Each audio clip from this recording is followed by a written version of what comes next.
Hi Tina and Elaine, I'm John. I'm just going to talk you through our piece here in two stages. This stage is with it set up, so the piece works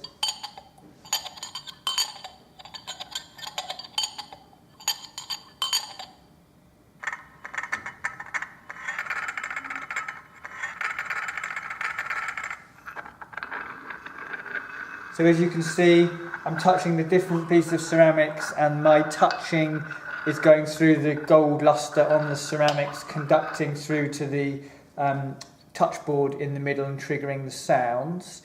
The way that's working is each piece of ceramic is sitting on a copper pad embedded into the wooden top. So when putting the piece together in a gallery, the trick is just to have a piece of the gold luster, a clean, non-greasy piece of the gold luster touching the copper pad, and then somehow with some museum gel or some kind of similar material just to secure that piece of ceramic then in place so that the gold is touching the copper pad, but the cup itself doesn't move, or the teapot doesn't move, or whichever piece you're setting down doesn't move.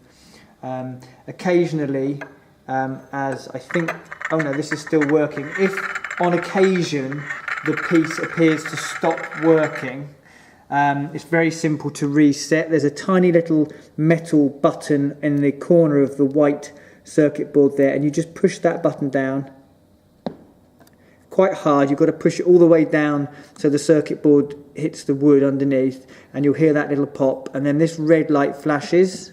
And then when the red light has stopped flashing, it's woken up again and it's ready for action. So that may occasionally happen, and the invigilator might need to be mindful of that every now and again, depending on how many people are touching it and if something moves.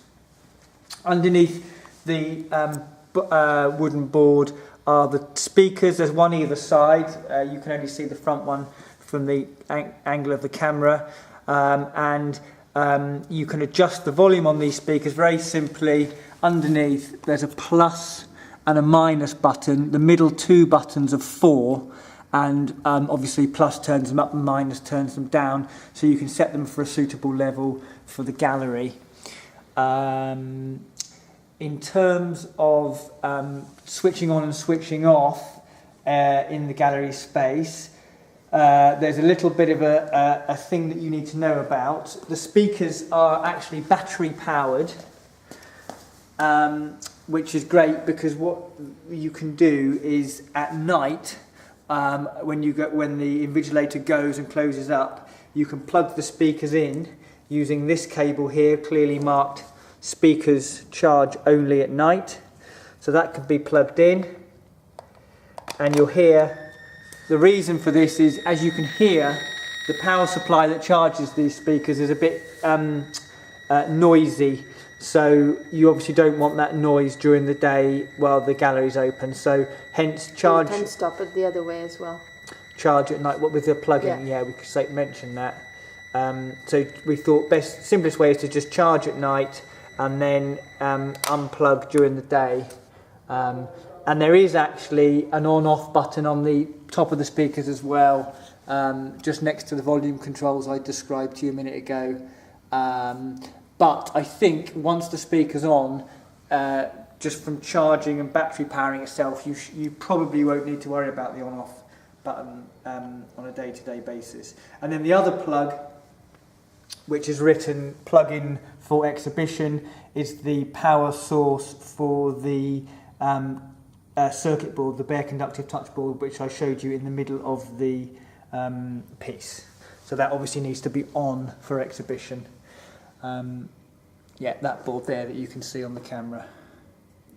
Okay, should we say anything else about the underneath, or should we dismantle it and show? Yeah, we can dismantle it. Okay, so now we're going to. Okay, so here we are with how the piece will more or less come out of the box. All the crockery is removed.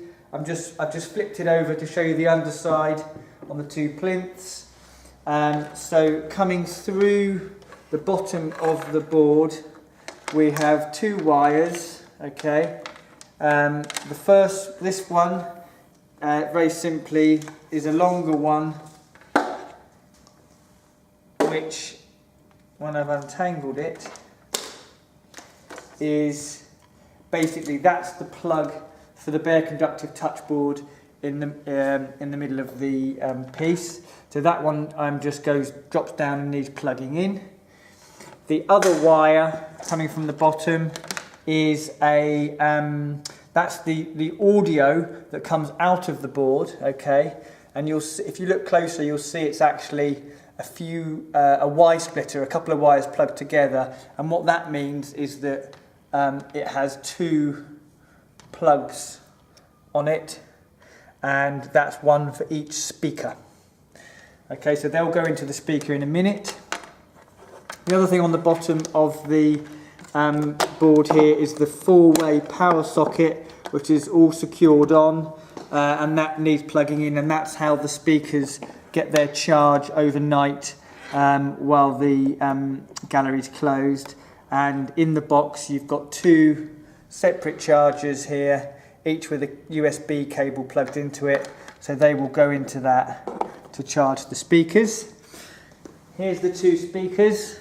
They're Hive speakers, so if you've got a technician there who wants to look them up online and find out information about them, they can.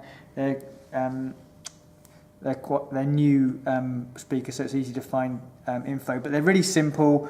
Basically, you've got an on-off button here. To turn them on, you push and hold for 5 seconds, and after 5 seconds it comes on.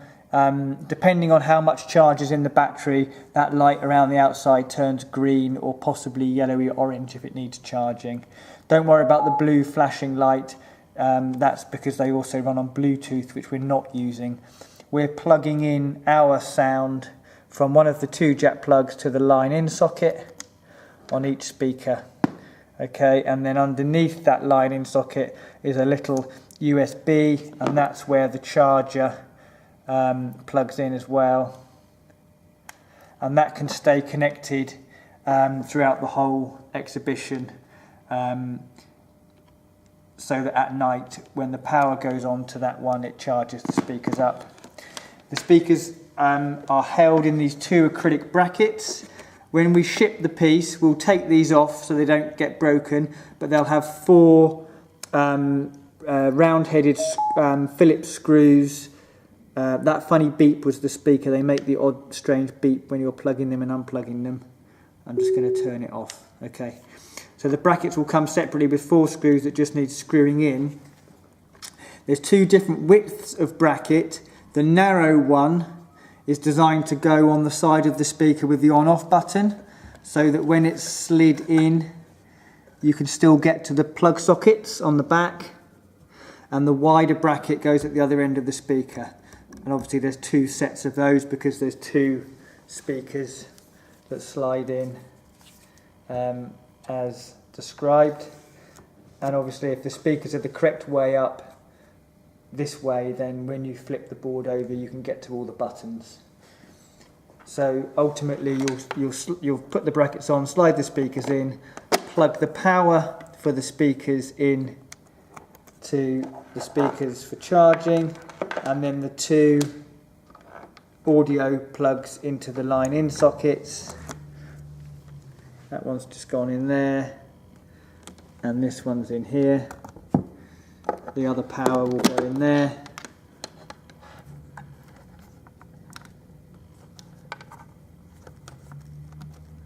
Get the right way around, like that. And then the simplest thing to do, I would imagine, is to just gather up the loose wires and tape them up, so that when you flip the piece over and sit it on the plinths, they don't hang down and look unsightly. And then hopefully all you'll be able to see are two cables going off to the nearest power source you've got in the gallery. I think that's about it. Good.